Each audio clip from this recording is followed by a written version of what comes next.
नमस्कार आपनालोक सकलोके पुनर्बार स्वागतम नस्माई मस्जिद बंधुসকল पलकते चाওক আজি 9টা गुरुत्वपूर्ण खबर। प्रथमটো खबर सन्मुखत 2024 लोकसभा निर्वाचन और 2024 लोकसभा निर्वाचনৰ पूर्वे देशৰ उच्चतम न्यायालयৰ बृहৎ सिद्धांत ইভিএম সম্পৰ্কীয় সকলো আবেদন খাৰিজ কৰিলে দেশৰ উচ্চতম ন্যায়ালয়ে।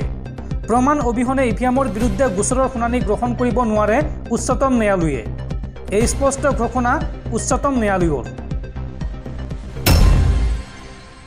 পৰৱৰ্তী খবৰ ভাৰতীয় বতৰ বিজ্ঞান কেন্দ্ৰৰ আগজাননী 18 আৰু 19 মাৰ্চত ৰাজ্যত হ'ব প্ৰচণ্ড ধুমুহা বৰষুণ। এই সন্দৰ্ভত ৰাজ্যৰ 34খন জিলাত হাই এলাৰ্ট জাৰি ভাৰতীয় বতৰ বিজ্ঞান কেন্দ্ৰৰ।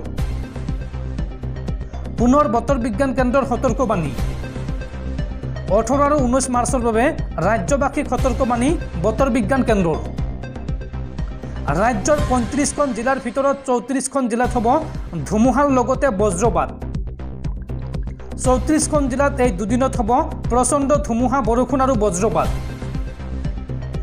এই সন্দৰ্ভত ৰাজ্যৰ 34খন জিলালৈ ইয়েলো এলাৰ্ট জাৰি বতৰ বিজ্ঞান কেন্দ্ৰৰ। এই তালিকাত আছে তিনিচুকীয়া, ডিব্ৰুগড়, ধেমাজি, লখিমপুৰ, মাজুলীত ধুমুহাৰ লগতে বজ্ৰপাতৰ সম্ভাৱনা আছে। লগতে যোৰহাট, শিৱসাগৰ, গোলাঘাট, কাৰ্বি আংলং, पश्चिम कार्बी आंगलং, ডিমা হাছাও, হজাইৰ লগতে ৰাজ্যৰ 34খন জিলাত হ'ব ধুমুহাৰ লগতে বজ্ৰপাত। এই আগজাননী দিছে ভাৰতীয় বতৰ বিজ্ঞান কেন্দ্ৰই।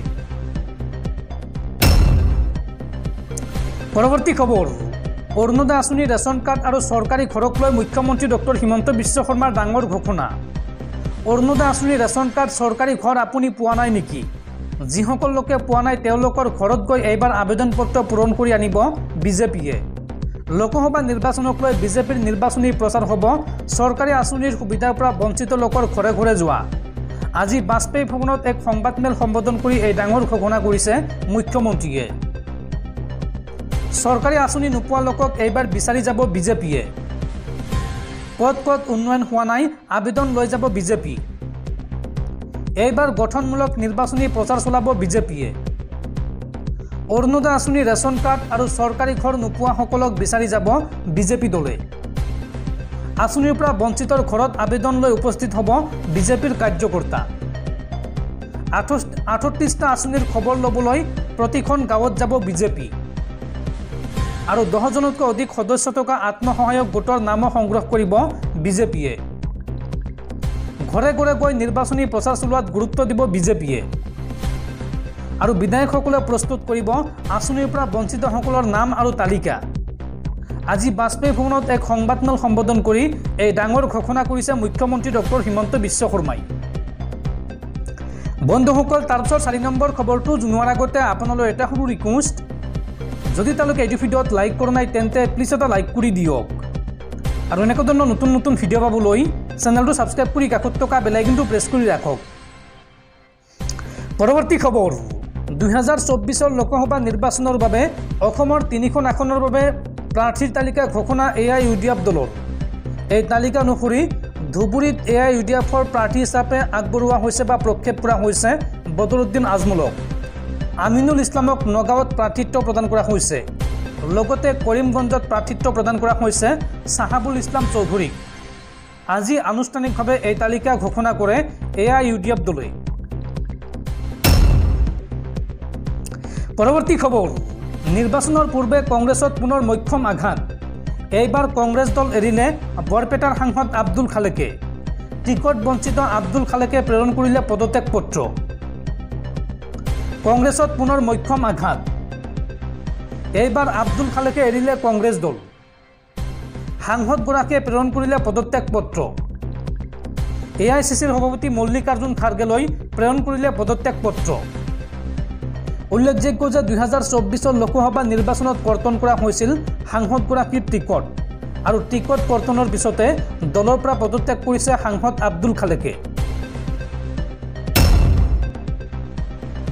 পৰৱৰ্তী খবৰ দেশৰ সাধাৰণ জনতাৰ ওপৰত পুনৰ মাধমাৰ। অহা 1 এপ্ৰিলৰ পৰা বৃদ্ধি পাব অত্যাৱশ্যকীয় ঔষধৰ মূল্য। 10% পৰ্যন্ত দাম বৃদ্ধিৰ সম্ভাৱনা। 1 এপ্ৰিলৰ পৰা বৃদ্ধি পাব অত্যাৱশ্যকীয় ঔষধৰ মূল্য। বৃদ্ধি পাব প্ৰায় 800 বিধ ঔষধৰ মূল্য। পেইন কিলাৰৰ পৰা এণ্টিবায়'টিক লৈ বৃদ্ধি পাব মূল্য। বৃদ্ধি পাব কৰ্কট আৰু হৃদৰোগৰ ঔষধৰ মূল্য। 10% পৰ্যন্ত দাম বৃদ্ধিৰ সম্ভাৱনা আছে। ঔষধৰ মূল্য নিয়ন্ত্ৰক সংস্থা নেশ্যনেল ফাৰ্মাচিউটিকেল প্ৰাইচিং অথৰিটিয়ে অৱগত কৰিছে এই কথা। আৰু ঔষধৰ মূল্য বৃদ্ধিৰ খবৰে এতিয়া চিন্তিত কৰিছে দেশৰ সাধাৰণ জনতাক। পৰৱৰ্তী খবৰ, ৰাজ্যৰ লাখ লাখ কৃষকৰ বাবে ভাল খবৰ। আজিয়েই পঞ্জীয়ন কৰক আপোনাৰ নাম পঞ্জীয়ন কৰাৰ পিছত কৃষকে উৎপাদন কৰা সামগ্ৰী সঠিক মূল্যত ক্ৰয় কৰিব চৰকাৰে। এই সন্দৰ্ভত চৰকাৰে মুকলি কৰিছে এটা বিশেষ হেল্পলাইন নম্বৰ। ৰাজ্যৰ লাখ লাখ কৃষকৰ বাবে ডাঙৰ খবৰ। আজিয়েই পঞ্জীয়ন কৰক আপোনাৰ নাম। প্ৰতি কুইণ্টল সৰিয়হত লাভ কৰিব আপুনি 5,650 টকাকৈ। চৰকাৰে আৰম্ভ কৰিছে দ্বিতীয় পৰ্যায়ৰ সৰিয়হ ক্ৰয় প্ৰক্ৰিয়া। 15 মাৰ্চৰ পৰা 15 জুনৰ ভিতৰত বিক্ৰী কৰিব লাগিব সৰিয়হ। আৰু ৰাজ্যৰ ভিন্ন প্ৰান্তৰ পৰা ক্ৰয় কৰা হ'ব এই সৰিয়হ। প্ৰতি কুইণ্টল সৰিয়হত 5,650 টকা MSP দিয়া হ'ব। ইয়াৰ বাবে কৃষকে কৰিব লাগিব 3টা কাম। কি কাম কৰিব লাগিব চাওঁ আহক। প্ৰথমতে নিৰ্দিষ্ট পৰ্টেলত গৈ নাম পঞ্জীয়ন কৰিব লাগিব কৃষকে। আৰু এই সন্দৰ্ভত জিলা কৃষি বিষয়াৰ পৰা সংগ্ৰহ কৰিব লাগিব কৃষকৰ প্ৰমাণপত্ৰ। ইয়াৰ পিছত আধাৰ কাৰ্ড, বেংকৰ পাছবুক আৰু মোবাইল নম্বৰ সহ আপলোড কৰিব লাগিব। আৰু এই সন্দৰ্ভত অধিক তথ্য জানিবৰ বাবে মুকলি কৰা হৈছে এটা বিশেষ ফোন নম্বৰ। ফোন নম্বৰটো হৈছে 9435557806। এই সন্দৰ্ভত সবিশেষ তথ্য জানিবলৈ এই নম্বৰটোত ফোন কৰক। পৰৱৰ্তী খবৰ, ৰাজ্যৰ লাখ লাখ চৰকাৰী কৰ্মচাৰীলৈ জৰুৰী খবৰ। এতিয়াৰ পৰা এটা মাত্ৰ ভুল কৰিলেই কৰ্তন কৰা হ'ব চৰকাৰী কৰ্মচাৰীৰ দৰমহা।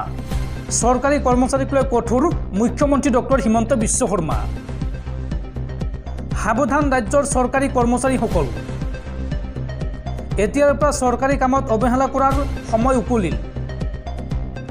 এলেহুৱা চৰকাৰী কৰ্মচাৰীক নাকি লগাবলৈ চৰকাৰে গ্ৰহণ কৰিছে কঠোৰ সিদ্ধান্ত।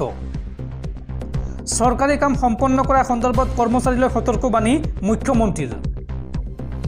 মাটি-বাৰী কাম, চৰকাৰী আঁচনিৰ আবেদন সকলো সমাধান হ'ব লাগিব নিৰ্দিষ্ট সময়ৰ ভিতৰত। চৰকাৰী সকলো কাম কাজ হ'ব অনলাইন পৰ্টেল যোগে। আৰু পৰ্টেলত আবেদন কৰা দিনৰ পৰা নিৰ্ধাৰিত দিনৰ ভিতৰত সম্পন্ন হ'ব লাগিব সকলো কাম। চৰকাৰী কাৰ্যালয়ৰ টেবুলত এতিয়াৰ পৰা পৰি নাথাকে কোনো ফাইল। সাধাৰণ জনতাৰ সকলো কাম সম্পন্ন হ'ব লাগিব নিৰ্দিষ্ট সময়ৰ ভিতৰত। সময়মতে কাম সম্পন্ন নহ'লেই অভিযোগ দিয়ক নিৰ্দিষ্ট বিভাগক। কোনো কৰ্মচাৰীয়ে পেলাই থ'ব নোৱাৰিব কাম কাজ। সময়ত কাম সম্পন্ন নহ'লে সংশ্লিষ্ট বিভাগৰ কৰ্মচাৰীৰ কৰ্তন হ'ব দৰমহা। RTPS কমিশ্যনৰ অধ্যক্ষই নিৰীক্ষণ কৰিব এই সকলোবোৰ। দৰমহাৰ পৰা প্ৰতিদিনে 20 টকাকৈ কৰ্তন কৰাৰ সিদ্ধান্তৰ কথা ঘোষণা মুখ্যমন্ত্ৰীৰ। যদিহে কোনো চৰকাৰী কৰ্মচাৰীয়ে কাম নকৰে তেন্তে প্ৰতিদিনে দৰমহাৰ পৰা 20 টকাকৈ কৰ্তন কৰা হ'ব। ইয়াৰ উপৰিও কাম পলমকৈ হোৱাৰ কাৰণ দৰ্শাই জবাবদিহি হ'ব লাগিব চৰকাৰৰ ওচৰত। অনলাইনত আবেদনকাৰী আবেদন কৰাৰ পিছতেই সম্পন্ন হ'ব লাগিব সকলো কাম। এই বৃহৎ ঘোষণা কৰিছে মুখ্যমন্ত্ৰী ডক্টৰ হিমন্ত বিশ্ব শৰ্মাই। পৰৱৰ্তী খবৰ, হঠাৎ অসুস্থ বলিউডৰ জনপ্ৰিয় অভিনেতা অমিতাভ বচ্চন। ততাতৈয়াকৈ মুম্বাইৰ কোকিলাবেন হাস্পাতালত ভৰ্তি কৰোৱা হৈছে অভিনেতাগৰাকীক। অভিনেতাগৰাকীৰ আশু আৰোগ্য কামনা কৰি দেশজুৰি অনুৰাগীৰ প্ৰাৰ্থনা। পৰৱৰ্তী খবৰ, নাগৰিকত্ব সংশোধনী আইন চমুকৈ কাৰ স্থগিতাদেশ সন্দৰ্ভত উচ্চতম ন্যায়ালয়ত আবেদন। 19 মাৰ্চৰ পৰা কাৰ শুনানি গ্ৰহণ কৰিব উচ্চতম ন্যায়ালয়ে। উল্লেখযোগ্য যে কাৰ বিৰুদ্ধে সুপ্ৰিম কোৰ্টত দাখিল কৰা হৈছে 190খনতকৈও অধিক আবেদন। এই সকলো আবেদনৰ শুনানি গ্ৰহণ কৰিব দেশৰ সৰ্বোচ্চ ন্যায়ালয়ে।